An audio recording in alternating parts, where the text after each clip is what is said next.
So space hippo? Yeah, a hippo in space. A hippo in space. Yeah, it was a space hippo. I don't know if they did it, but it was definitely. Hello, hi. My name's Ryan. I'm Chris, and this is the Comic Enthusiast Podcast, number 1. Okay, we're going to take today and talk to each other about our favorite characters. Obviously, I think you could tell which one's which. I love the Flash. Always have been. Yes. A Flash fan since the beginning. And I love Mexican dessert. Flash Flan. I don't like Deadpool. He's not a very good character, honestly. He's pretty trash tier. Gonna be honest. I'll take it. But I love Deadpool. He loves Flash. Yeah. But we're just gonna start about the origins of why we got into comics in the first place. Yeah. So why did you get into comics, Ryan? So originally, I had one comic. It was Amazing Spider-Man, like Ultimate Amazing Spider-Man. Okay. And that was the one that Tobey Maguire played. That was based off of that comic. Oh, the Peter Parker Ultimate Spider-Man. Ultimate Spider-Man. Yeah, because I know there's. And it was really shredded, not great, not taken care of well at all. Wait, did you get this from like a hand-me-down? I think it was just at like some guy was giving away books. You just got a comic book. Yeah, it was like in a stack of books. It's like, oh, you like comics? Here you go. It's just not good at all. Yeah. I need someone drawing or something. Well, it was just worn, very worn. And it was a stack of them. Oh. It came with Ultimate Spider-Man and a Batman Forever book that explained the hit piece of Batman Forever in comic form. So those two. Val Kilmer, you can't beat him. That was my intro to comics. I mean, that's pretty cool though. It's just, you just got a stack of it. How old were you at the time?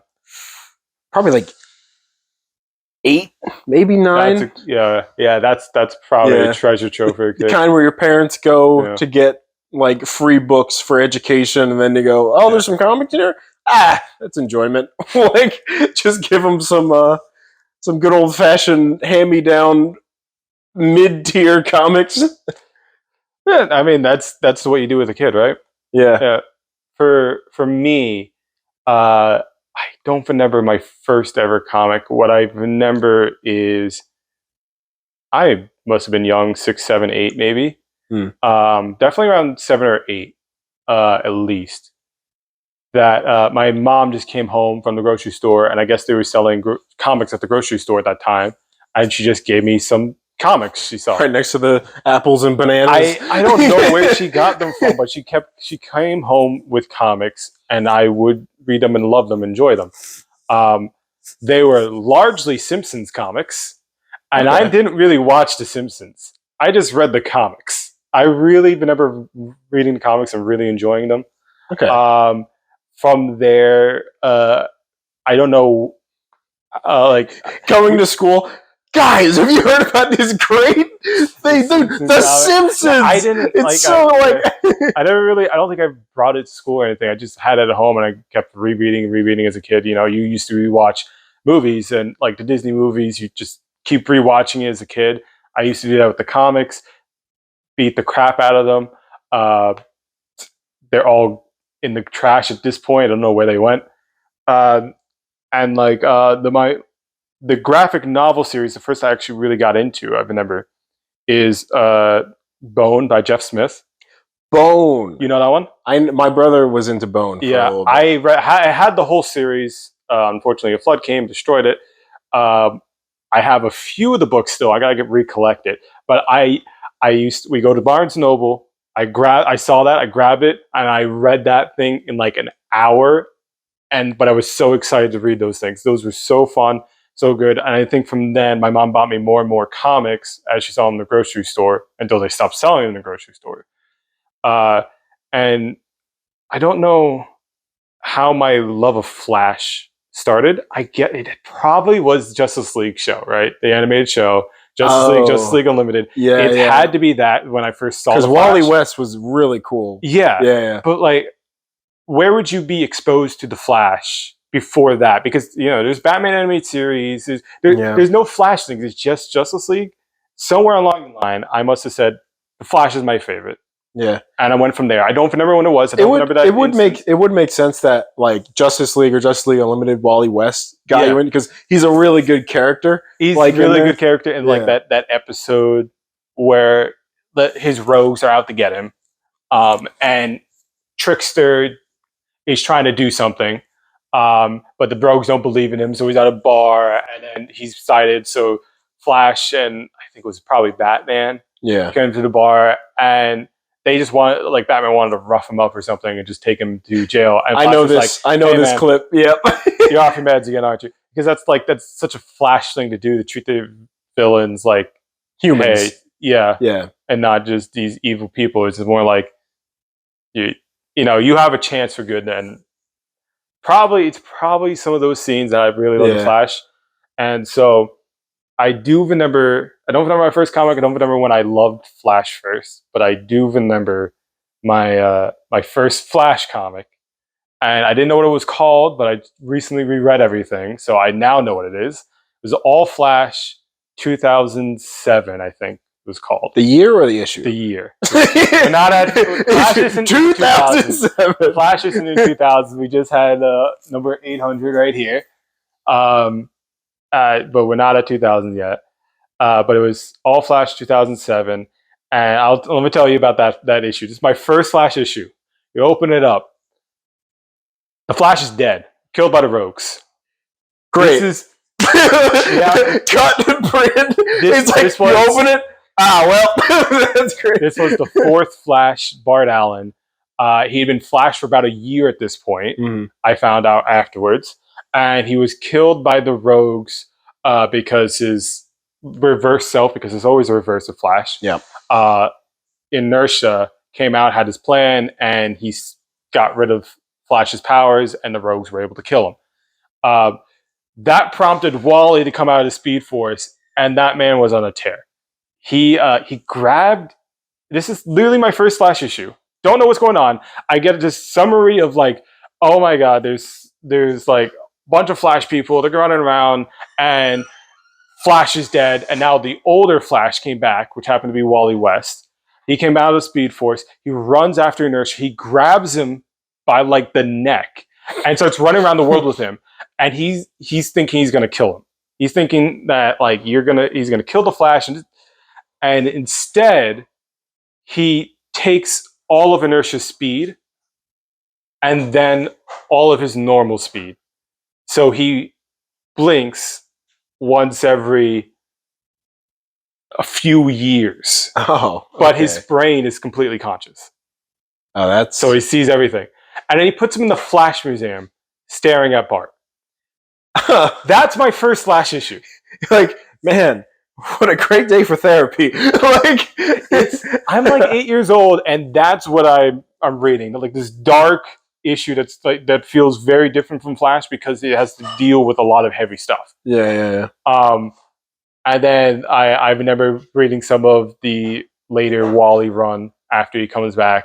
But yeah, I mean, like from there, like and those were all like when you were like what, 7 or 8 around that time? I must have been 11 when All Flash 2007 came out. Okay. 2008 is when he ends it. When I was 12, so it was around 11 years old. I'm reading The Flash at this point.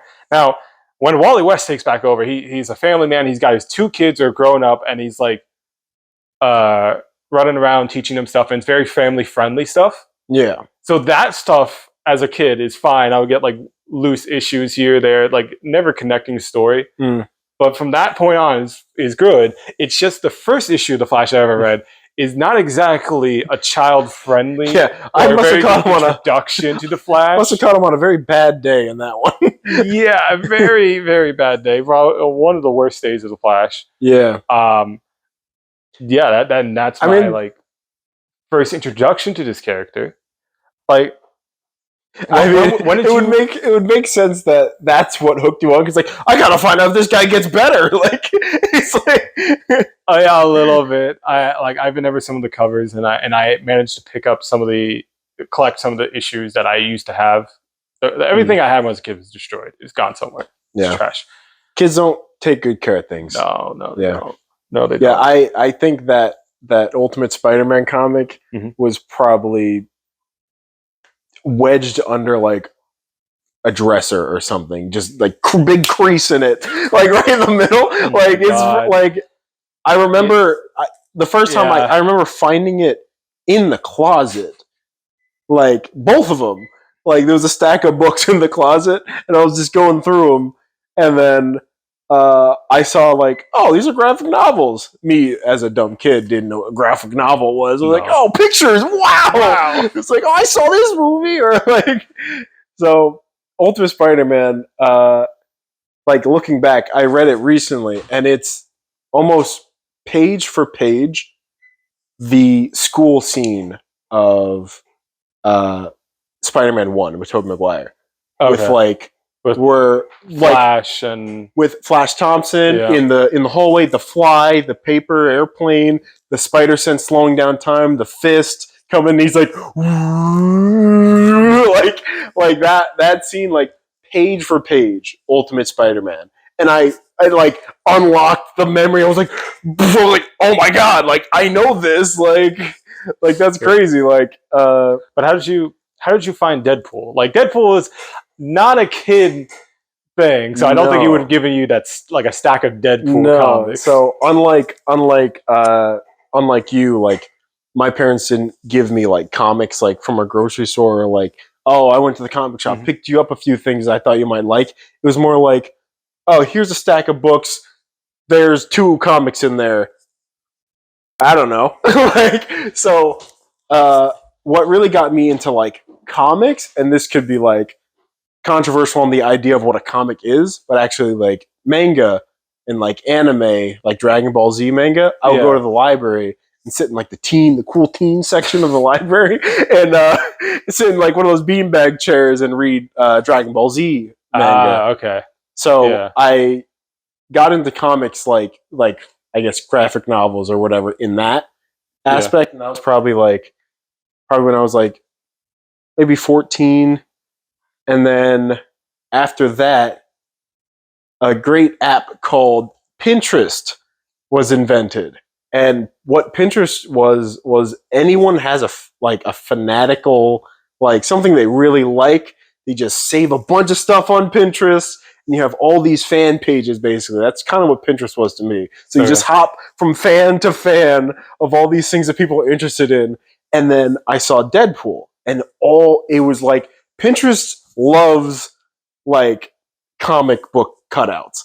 Like you can find any kind of character who's like popular at the time, but like Deadpool, Pinterest loved Deadpool. Like everyone loved to clip their little Deadpool snippets, put them in there, and I'm reading all these different random Deadpool snippets that people really like, and I'm like, wow, this character is like kind of like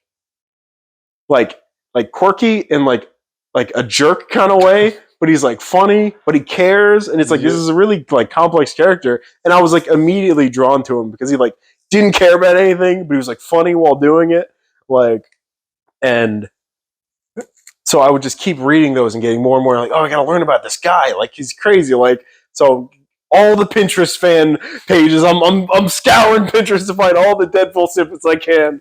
So the more and more I learn about it, I just like get enveloped with the character, and then actually most of my Deadpool knowledge came from the internet. So I wasn't like a comic book reader until like after like school, because then like stuff like Comixology or stuff like right now, like the Marvel comic book, like Marvel Unlimited, where you can read all the back issues you want with the subscription. Yeah, like I was hooked. I was like, oh, I can read all the comics I want for like like a monthly subscription? Great. And I go, give me all the Deadpool stuff you have. And I started from the way beginning, and I was like, all right, Deadpool 1. And I look at it, and I'm like, that's not the first one. So I search by like character, Deadpool, oldest, and I sort by oldest, and it was New Mutants 98. And I started from there, and I just read every single thing that Deadpool was a part of, like, straight, basically. Yeah. It was a wild ride. I like, in the past, like, 10 years, I started really getting into comics because I actually was able to buy myself stuff. Like, when I was 2014, I was in, like, basic training in Missouri. There was a comic book shop on the base, and I would go every weekend, and I would buy a graphic novel, and I would read it during the week. And it was just a way to introduce me to pretty much a New 52, because New 52 was happening at that time with DC reboot. Really nice way to get in. A lot of volume ones. Read a ton of stuff. When I got out, I read a little bit more. Stopped. A few years later, like, I remember Wonder Woman came out. I read all New 52 Wonder Woman right after I saw that movie because I really liked it, and I really liked New 52 Wonder Woman. Is there a comic book version of that scene where she comes out of the trenches? And then I would, like, every time like a really good DC movie would come out, I would go and read more stuff on, like, internet, on the app, and but then, like, something clicked in me. Weirdly enough, not a DC movie, but after Doctor Strange and Multiverse of Madness, because we talk so much about books and everything, when they said the word incursion, I was like, I know what that is. I was like, one of the first things where I'm like, wait, I know something about Marvel before it's going to happen. Yeah. And I decided I'm going to go to a comic book shop. I'm going to get some comics. I'm going to start reading the comics. And I'm like, well, I really love Flash. I'm obviously going to get Flash. But I really want to get some context, or, like, when I read the Flash, what should I do? I said, well, I got to start from the beginning. Yeah. That's what you do. Well, so Deadpool came out 92. His first solo was around in the 90s. Early 90s. Yeah. So Barry Allen came out in 1956. 1956, 2023. All those comics are burned. They're all gone. No, they're still solid. They're very expensive. But it came out in 1956, and what is that? That is 50, 60, nearly 70 years old in 3 years. So 67 years old. Barry Allen came out. And this is not the first Flash. First Flash is Jay Garrick. That no one ever talks about, unless you kind of know comics. If you kind of know comics, I think you know Jay Garrick. Yeah. Right? So, with the tin hat, like, classic design, he came out, I think, 1940. So he is 83 years old from the comics. So the Flash has existed for 83 years in comics. A little bit different from about 30 years. A little bit more of a comic. Yeah. I didn't read a bunch of Golden Age stuff. I know a little bit of the stories, but Golden Age is very rarely relevant to anything. Because everyone's like, it's like the Wild Wild West. Everyone's like, and he has magic powers that, like, solves any problem that comes his way. When Superman first came out, he couldn't fly. He leaped tall buildings in a single bound. Yeah. He leaped. He didn't fly. It took him, like, I don't know how many issues for him to actually fly. Yeah. So what I did was I read every issue of The Flash since Flash number 105 in 1959. That's actually Flash number 1. I know it says number 105, but that's the real, like, not like the Jay Garrick old Flash. Jay Garrick Flash had his comic line called All Flash Comics, and that went up to 104 and ended in 1949. Yeah. When they restarted in 1959 for Flash, the interesting story was, do you want to start at number 1 with Flash number 1, or we could just continue where we left off and go Flash 105? And what they said at the time, because you didn't really have a lot of comic book shops in 1959. You had newspaper stands, and that's where you sell comics. Now, there's so many comics coming out in the 1950s and 40s that if you went to a comic book stand or newspaper stand, you would go and you would want to pick up something that would be Established. worth your dime. It was 10 cents. Yeah, like right? you don't want to get like the first comic that I ever made, number one. Yeah. Like, no, I want the you don't want 305. He's been doing it for 305. Yeah, you want like, something that's lasting, and now you know like the writer's been good. Okay. You can trust it.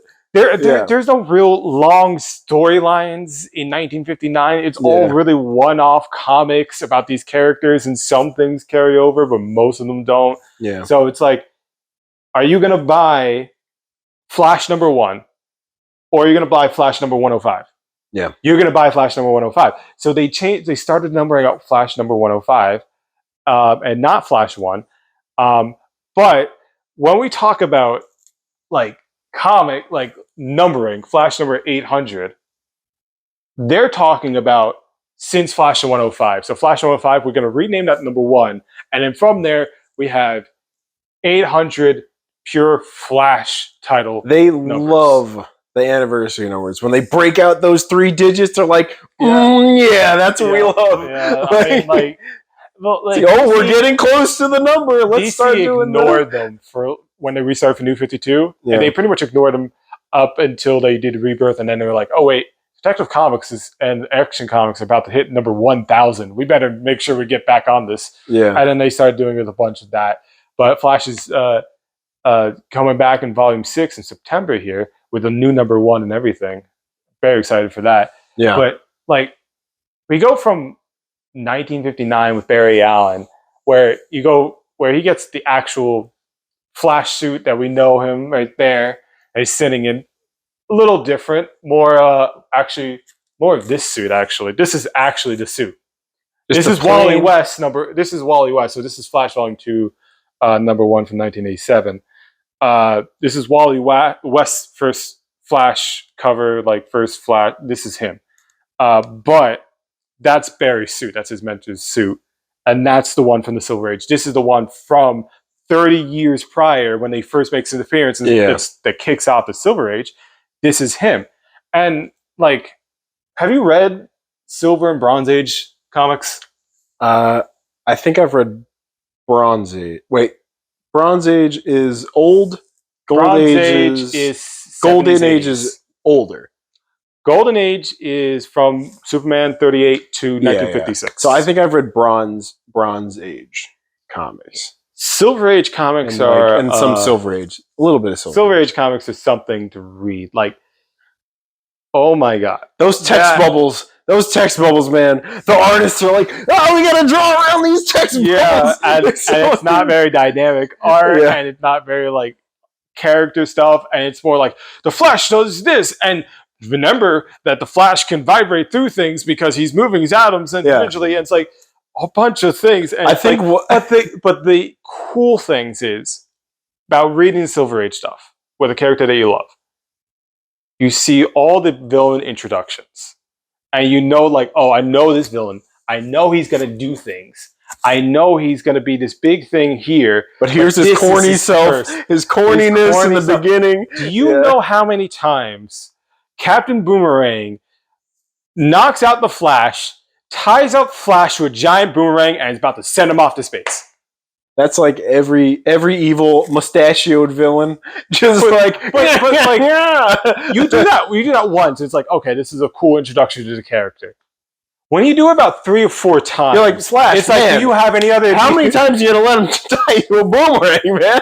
It's so often. You move faster than the speed of light. Like, it's so often with Captain Boomerang. He ties him to the boomerang, and he's just like, all right, I'm gonna launch you off into space, Flash. I hope it works this time. Never freaking works. Yeah. I mean, like, that's Captain Boomerang all the time. Captain Cold constantly was like, oh, there's a woman. She said hi to me. I'm going to go get her. I'm like, that's not what Captain Cold's like anymore. Like, he doesn't do that stuff. It's, like, so interesting, corny to see them all. So that brings us into, like, the Bronze Age with Flash. So, like, Bronze Age, like Silver Age stories are one-off stories. They don't, like, do much. The biggest thing that happens with the Flash is he marries Iris West in a kind of crazy adventure where Reverse Flash takes over him, but switches with him so that way the Flash is in jail, and then he's gonna be in the wedding, and he disguises himself as Barry Allen and goes, I want to be Barry Allen, so I'm going to marry Iris West. Yeah, that sounds about right. That's it was me kind of move. That was before it was me. Quite a bit before, but that's when we really start getting sadistic Reverse Flash kind of thing. Because when we get into the Bronze Age, we're starting to talk about actual storylines and stuff like that. Things that start to take 2-3 issues long to resolve and not just be like, this is another one-off issue that also has robotic samurais in it. That's about that was really that's about the Silver Age. Like, I'm the gooey man. I make goo, and then he's like, foiled again, and then the next guy comes in, like, So I think it's around this time that it's like Speedy's on the cover of that Green Arrow issue, and he's shooting up black tar heroin. Yep. Like this is getting that serious. Was definitely a turning point. That was a turning point. It's getting serious. We're talking about more serious stuff. Flash, not really serious at the time. We're talking about like Flash 200 to like it takes to like 270-ish to actually do something. And we're talking about like middle 70s. Author Cary Bates, who was the author pretty much throughout the whole Bronze Age, starts doing stuff with Barry and actually creating a character and doing stuff and creating side characters. And not one of the first things he does, but like one of the big things he does is he goes off and he kills Iris West in the death of Iris West thing. Even though the story is the death of Iris West, Iris is Iris Allen and been Iris Allen for a very long time at that point. But everyone just keeps referring to her as Iris West, even though she did change her name. I guess no one recognized that. Who's Iris Allen? Yeah, I don't know that. Is that like Iris a cousin? Oh, is that like a cousin or something? No, that's Wally. Oh my God, that just reminds me. I gotta tell you another time about how Wally gets his actual Kid Flash costume. Actual Kid Flash? Yeah, he starts off with just a mini Barry Allen costume. And it's really weird. Where it sets him apart. Yeah, it's another Silver Age. Silver Age Flash is very weird, but it's fun. Bronze Age, it gets serious. Death of Iris West. And after that, Barry's really sad. He goes off, starts living a single life, doesn't really know how. The woman he lives, moves in next to starts to, think that Barry's hired to kill her. So naturally, they fall in love and also get married. But then Reverse Flash shows up. And that's when Barry kills him.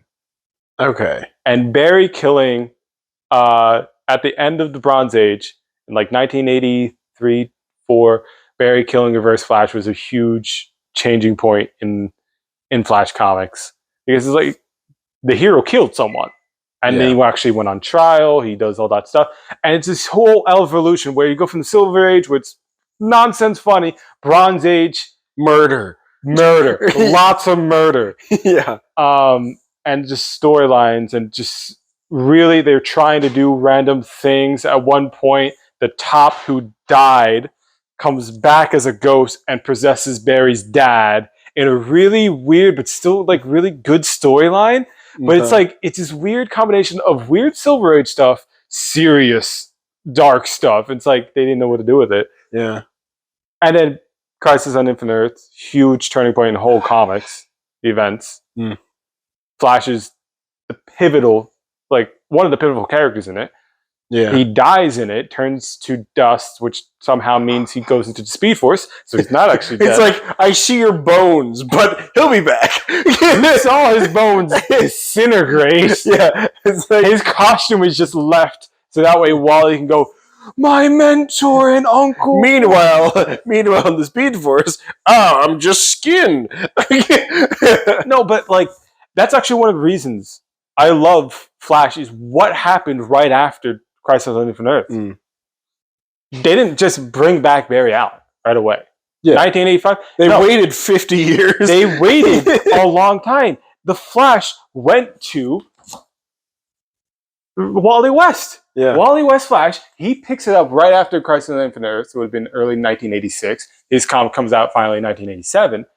And he's a different Flash. He's a different person. The mantle moved on. This is the third Flash. Yeah. We didn't go back to Barry Allen. This is the third Flash. Yep. And the Marvel could never. Well, there's Captain America, but then we had to bring Steve Rogers back, so yeah, it's just yeah, it's one of the reasons why I love the characters, because each of the people taking up the mantle, is someone different, and it's also someone like that is really good because they're very true heroes to the heart. They have very similar characteristics, but they're different enough to fall in love with each of them. My favorite is very obviously Wally West. But I absolutely love all four of the Flashes.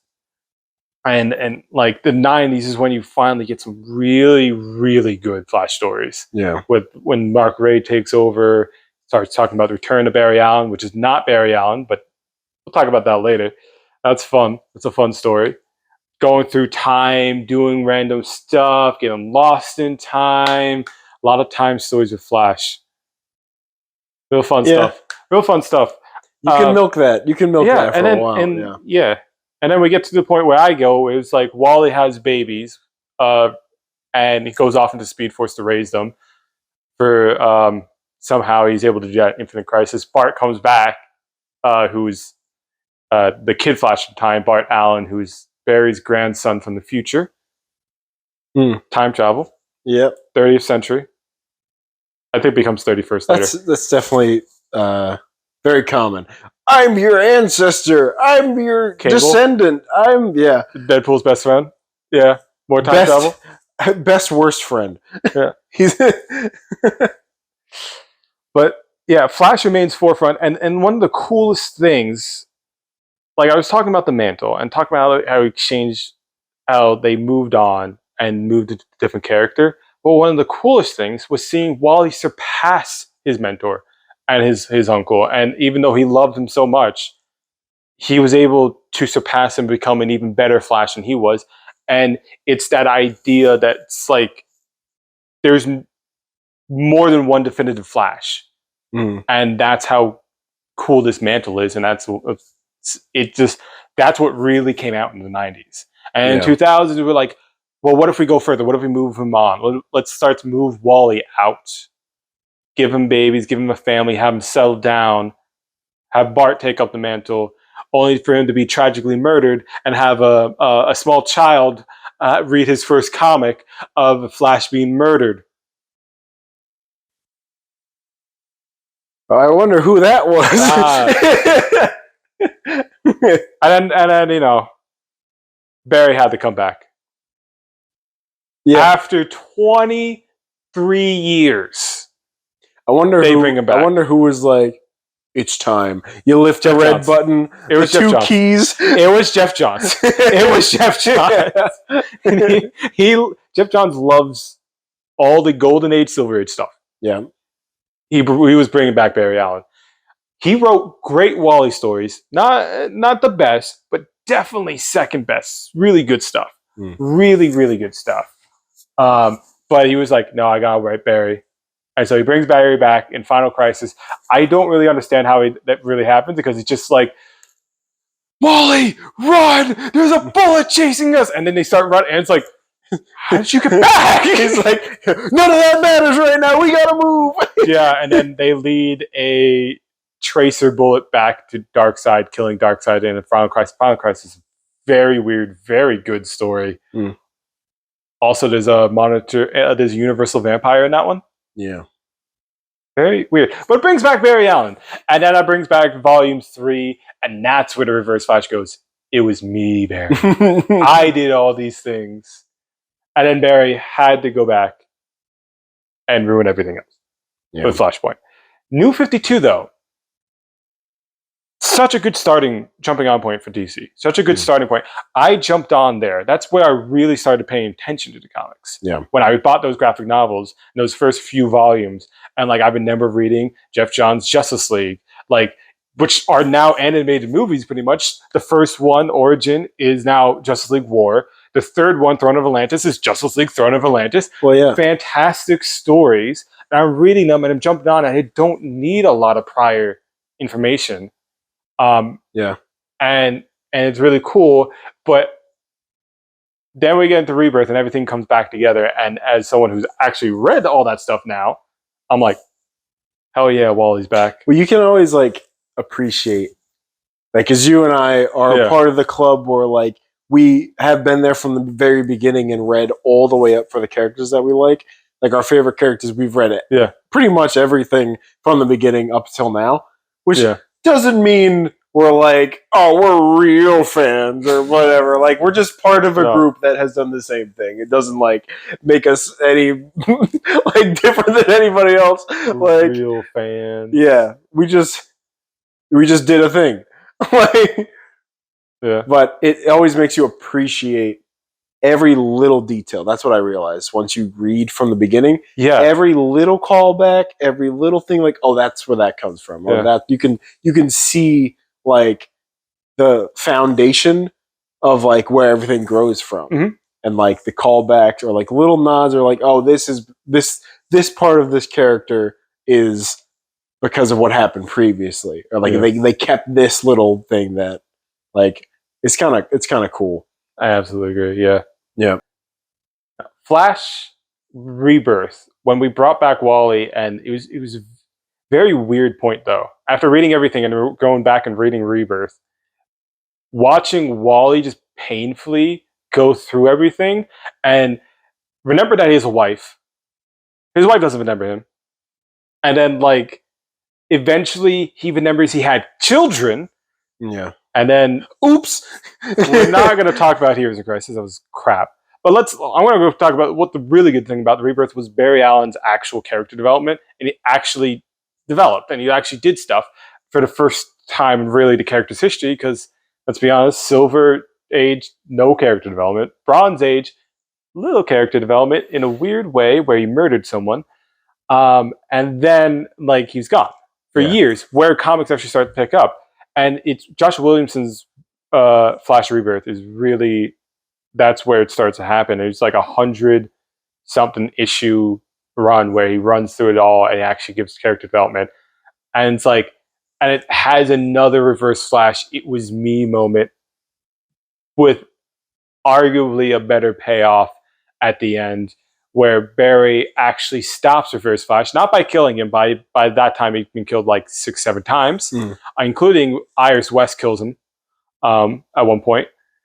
A lot of people kill him. It's like it's like a Barry Allen family tradition to kill the Reverse Flash. Everyone, everyone takes a shot at Ebord. Yeah, everyone gets one. Ebord will then try to murder you and ruin your life later, as he does with Wally and Hunter Zolomon and Iris. That's their version. That's their version of the talk. It's like, I gotta tell you, the Reverse Flash is kill Reverse Flash, but he's gonna take it out by making your life miserable until this moment. Yeah, not like it's already miserable, so you're already gonna kill him. So don't worry about it. Yeah, like, it already happened. Don't worry, it already happened. But Barry, how he stops him, he goes, "I forgive you," and he grounds Eobard to a moment, so he stops becoming a paradox. He gives him a lightning rod, and lightning rods are so important to the Flash, because if you get lost in Speed Force, you get lost in time, you need something to bring you back. For Wally, it was always Linda. For Barry, it's obviously Iris, and Eobard didn't have that, so it became a paradox. And Barry grounded him, and stopping the paradoxes, Eobard Thawne, and finally stopping Reverse Flash, which is a beautiful ending. When you when I first read that, I first read that before I went back and read everything else. But when you read through it, like the point you were making before, when you read through all of what's been happening, all the history, you got the context without the author having to fully tell you this is what's happening, and it makes so much more sense, and everything feels so much more full circle if there's a good author on it.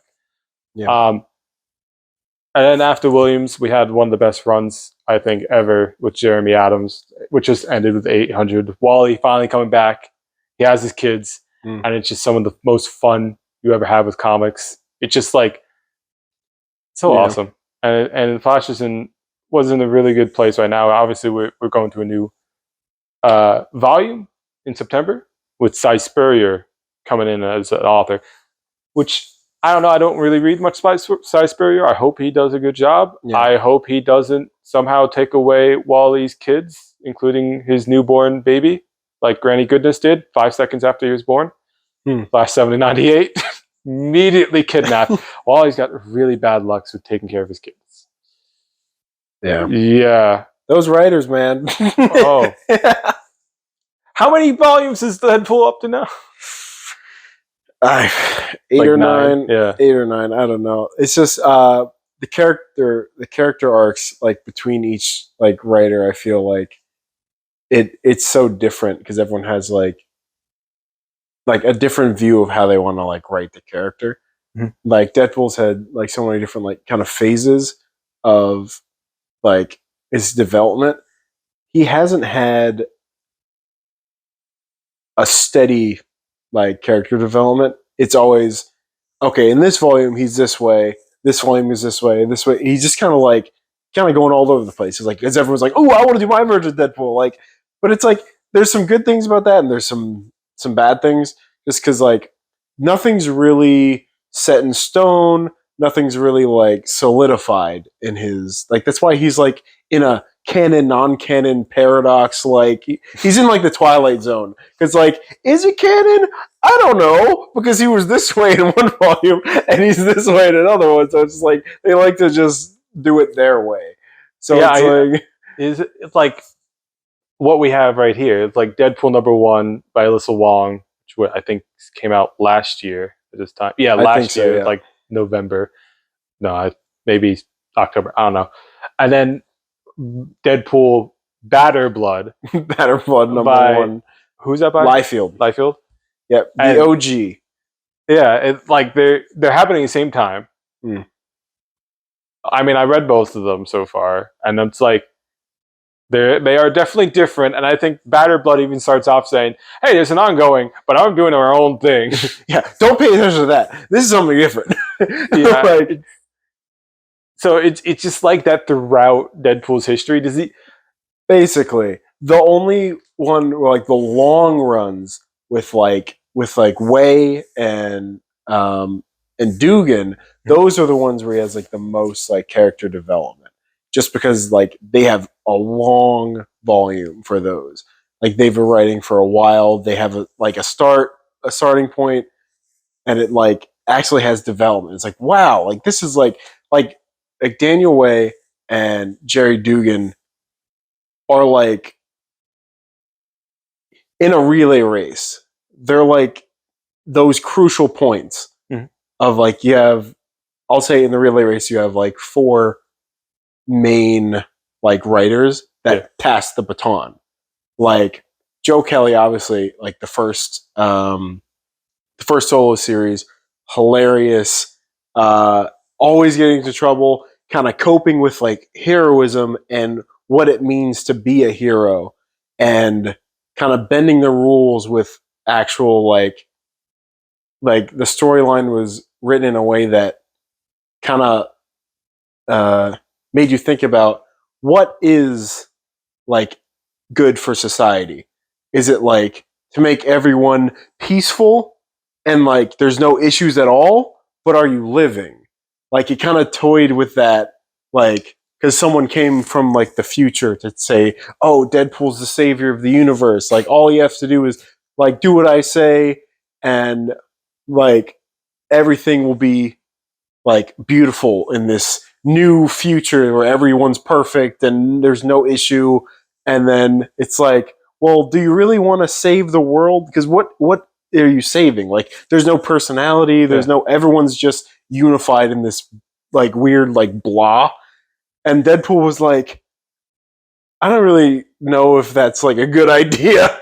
Basically, like where you kind of toy with the idea of what it is to be a hero. And Deadpool, that's the one thing that kind of sticks with him is he's not really good with being good. Like he's better at being like a jerk or being like doing bad things. Just because either he thinks it's funny or depending on the writer, it's just he can't help it. But like in the beginning with Joe Kelly, the first baton, like you really dealt with like obviously the origin of the character, like what his antics are. You got the classic like Weasel. You got T-Ray, who we don't really talk about because he's like, no one wants to talk about T-Ray, that old enigma who's like in the shadow realm right now of Marvel castaways. Like, oh, did you know Deadpool had a nemesis? He's like, a what? Like, Deadpool doesn't have a nemesis. Is it Kevin? Oh, is it Francis? That's his name from the movie. Francis? Yeah. Well, no, Francis is Ajax.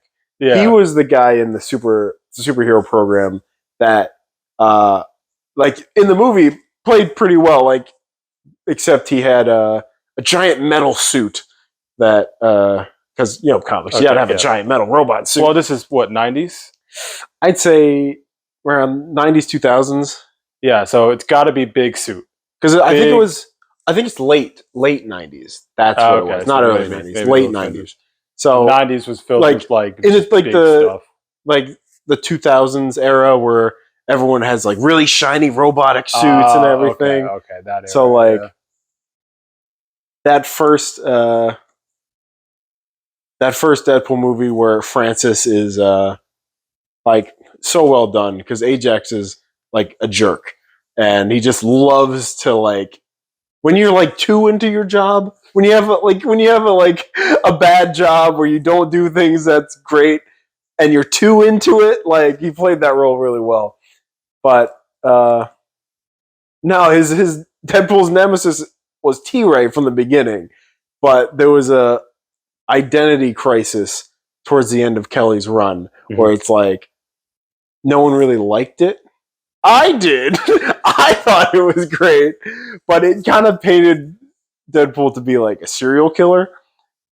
So maybe like maybe don't keep that canon, but like I enjoyed it.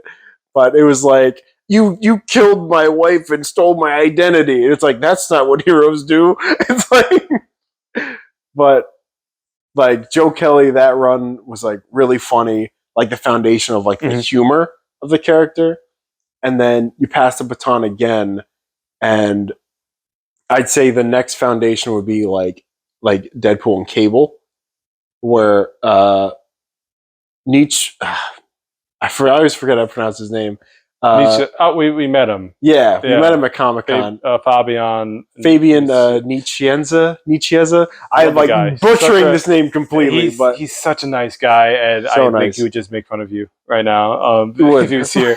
He was such a good guy. Yeah, we met him a few times. But with Cable and Deadpool, that one was the next like foundation of like his relationship with Cable and how it's like they're kind of like opposites that work together well, but like Cable's like always like, oh, why am I stuck with this guy? But like I need you, but like I don't want to really work with you, but you know, you're not like the worst person. But no, wait, you are the worst person. It's like the dynamic is another part of his like foundation of his character, like how well he works with others, and like that transcends to that. I think was like the foundation of the Deadpool team ups. Like you have the Deadpool, or I guess that wouldn't be team ups, like the Deadpool versus, where you have these two opposite characters. Like you have like Deadpool Gambit, like Deadpool Hawkeye, like and Deadpool Black Panther, where you can see the difference between like all the versus series. You see the difference. Yeah, Deadpool Black Panther was actually really well written because Black Panther is very stoic, very serious, very like smart, intelligent.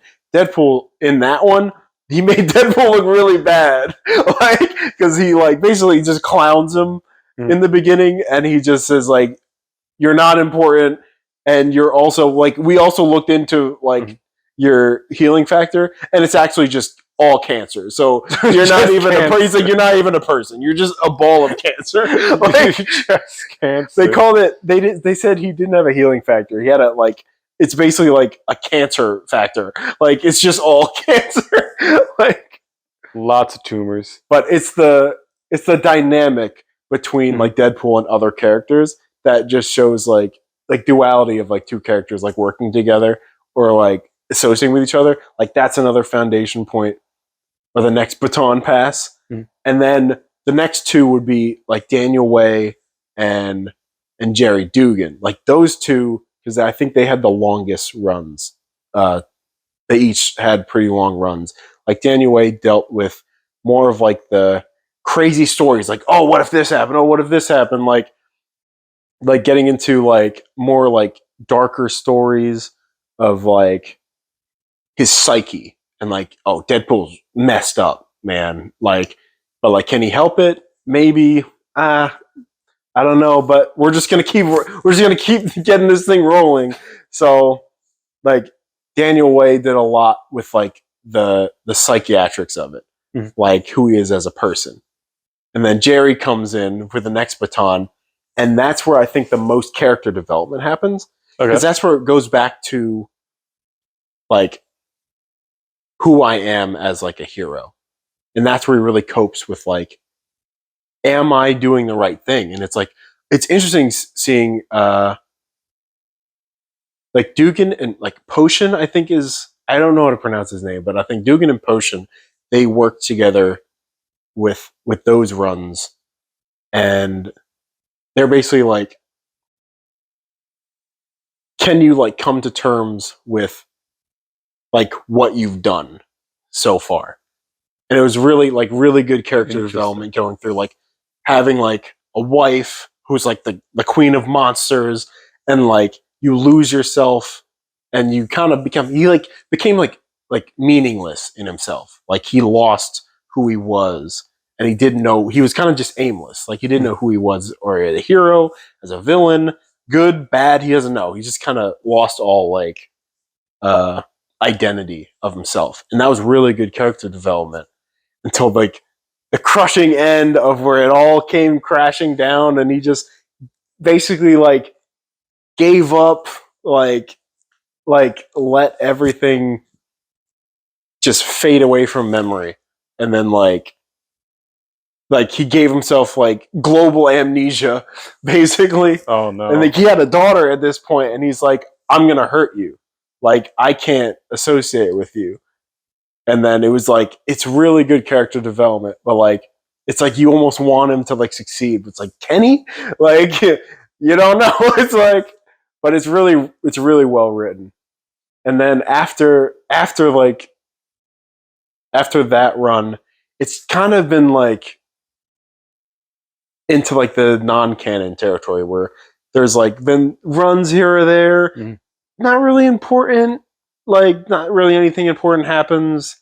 Like there hasn't been like a writer that resonates. Like there's been stories that were like has like substance, but it's like, but you really miss like the greater idea, like where you really like break down the character. It's really just like, oh, what wackadoodle thing is he getting into this time? So it's like I feel like it's the opposite. Where in the beginning it was like well put together in like modern comics, and now it's more towards like the Silver Age, like where it's like, oh, what's he getting into this time? It's just like more wacky. Yeah, like I think his because everyone just wants to do their version of Deadpool, which is fine. Like you can have like there's a lot of writers want to take on characters like that and want to do their version. Yeah, which is fine. I think like the length of the runs maybe had like a say of like how much you can write about at one point in time. Maybe, or like like if it's a short run, then you can't really dive deep. Yeah, I mean he's been king adjacent of monsters twice, which I think is weird.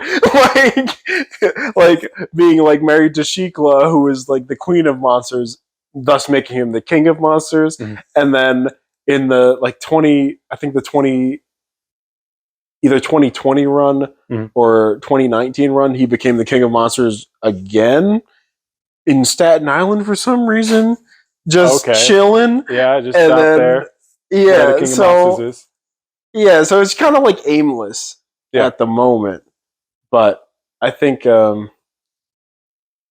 right now where we are is kind of like a good place, like starting in like a brand new run with the new one with Alyssa. Wong. So this one right here. Nope. That's this one. There you go. This one right here with Wong. She's starting out with basically almost like a starting fresh. a new love interest, which looks kind of like her. Yeah, just putting yourself in your. That's really putting yourself in the story. But I think there are like upsides to her story in this new run, because I think it does, like with Carnage and everything. I think with this run, it is going somewhere. I think there's more of like it doesn't seem rushed. They're doing like one story at a time. Like, I think it sounds like they're gonna go pretty far with this one. Do you think they're gonna develop any of the character, or do you think it's just gonna be like, oh, this was a fun story and now we're moving on? I think the writing is more focused on like the humor of it, which worries me at first, but I'm like, a lot of them do focus on the humor, because that's like the staple of his character. Staple of Deadpool, so like his snarky, like I have a comeback for everything kind of like demeanor. But I'm definitely more optimistic about like how this is going, because I think there's a little bit more of like a driving force behind it, especially after the last one that came out, which was the eighth issue. I think actually solidifies something as like a driving force going forward. So I'm definitely excited. That's good. Yeah. And over on the Flash side, I'm cautiously optimistic after an amazing run, kind of cut short, definitely cut short because he definitely wanted to stay on it. I'm just a little nervous for my man Wally. Got too many bad things happen last decade. Finally got it all back. Don't wanna ruin it. Wally had not the same issue as you. Developed a lot of development in the last 30 years. Yeah, a lot of it. Some character assassinations, but redeemed. And but yeah, I think that's about wraps everything up. We're back at the present, and we're looking forward to the future of our characters. Yeah, and hopefully it'll be fantastic, and then we could talk more about each other's characters as time goes on. Yeah, definitely see what the new issues have in store. Because you're kind of just on the ride. You're just like, all right, let's see. Yeah, you got no say in it, and you just like, I'm in it for the long haul. I've done so much so far. It's going to take me a lot to hit that eject button. So I'm like, I locked myself in the car. So I hope it's a good driver. Yeah, exactly. The Uber driver's in the front, locks the door, just like, buckle up, buckaroo. Yeah, I hope it's going to be great. Yeah, we can only hope. Definitely hopeful. I think that's. There's a lot of good things coming out right now, anyway. So they'll hopefully distract from our characters if they do go in a bad way. Yeah, there's a lot of good stories out. If it's bad, there's a lot of good stories to buffer it. So absolutely, especially right now. For me, on my side, Dawn of DC is pretty good. Yeah, and you have the Fall of X coming soon, and the adjacent of Deadpool is like the X-Men, the X universe, and somehow. All that. But it's like that works. He's in there. He was in it. Yep. Unfortunately, we ran out of time for this episode, but there'll definitely be more in the future. So stay tuned. And if you like the video, like and put in the comments anything that you would like to talk about comic-wise, any topics you'd like to hear us talk about. And if we like them, we could talk about that stuff too. We'll definitely talk about them. Yeah. So subscribe so you don't miss the next video. And we'll catch you next time. We have been the comic enthusiasts. See ya. Bye.